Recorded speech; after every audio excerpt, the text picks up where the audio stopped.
Are you suffering with pain and pins and needles in your hand? A likely cause of this is carpal tunnel syndrome. We're going to go through what you can do to help it in this video. The pain will be felt on the palm side of the hand and can affect the thumb, the index finger, the middle finger and part of the ring finger. It may just affect one area or all of it. It may just be pins and needles you feel, or also a lot of pain and discomfort. This can at times also travel up the arm as the median nerve comes down from the neck all the way to the hand.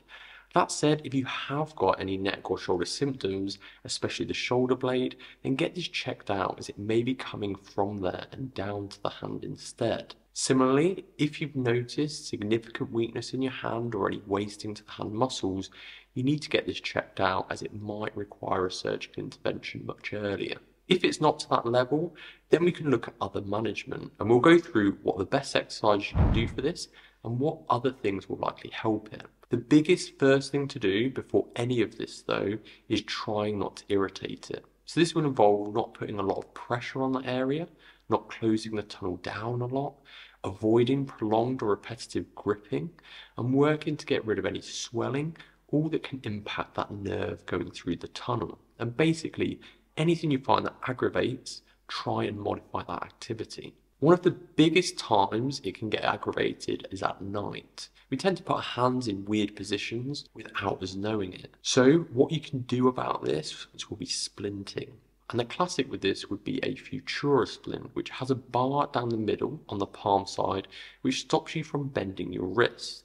Perfect for night, especially if it's the night or the morning that your symptoms tend to be worse. You can use this in the day if your activities you know may aggravate. Pro tip for the Futura is to take the metal bar out, line it up with your wrist, and if it isn't nicely laying with your anatomy, then you can bend the bar to make it fit more comfortably. Then just put it back in and you'll have a nicer fitting splint. Alongside this, you can also work on exercises. These will involve stretches for the median nerve. Start gentle on this with the first exercise, and if that's feeling okay, progress through the exercises. Any irritation, then drop back to the previous one. So exercise number 1, you want to rest your elbow with the hand pointing up, stretch the hand back with the fingers straight, and then add a stretch to the thumb with the opposite hand. Hold for a few seconds, release, and then repeat.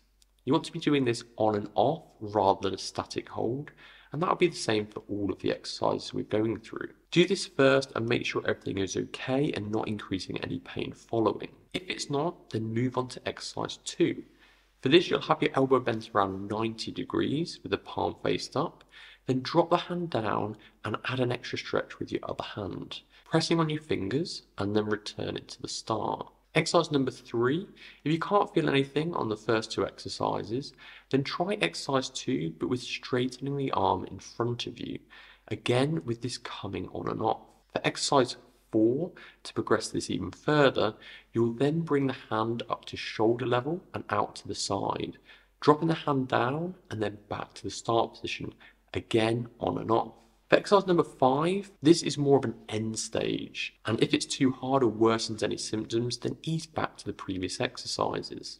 This time, have your hand staying in that end position of the last one, and because the median nerve comes from the neck, you can then move the neck side to side to increase the tension.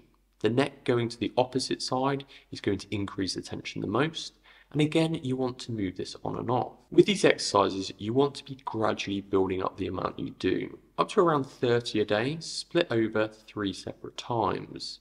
If after around 6 weeks of using the splint and doing the exercises, you find that things are starting to improve, then continue with that management. It can take months for it to fully settle. If you found no improvement at all, or it's getting worse, then you might find a steroid injection into the carpal tunnel of benefit. Obviously, as things go more invasive, there is potential for more side effects, so this will need to be discussed with a medical professional. You'll still want to be working on the splinting and exercises during this time as well. If you find after 2 injections symptoms are still returning, or at any point you get worsening weakness or wasting in the hand, then surgery will be the next step for it. If you find you have any pins and needles in the hand, but it's more the little finger affected, then check out this video here, especially if you're experiencing elbow pain with that. is it may be that you have cubital tunnel syndrome instead.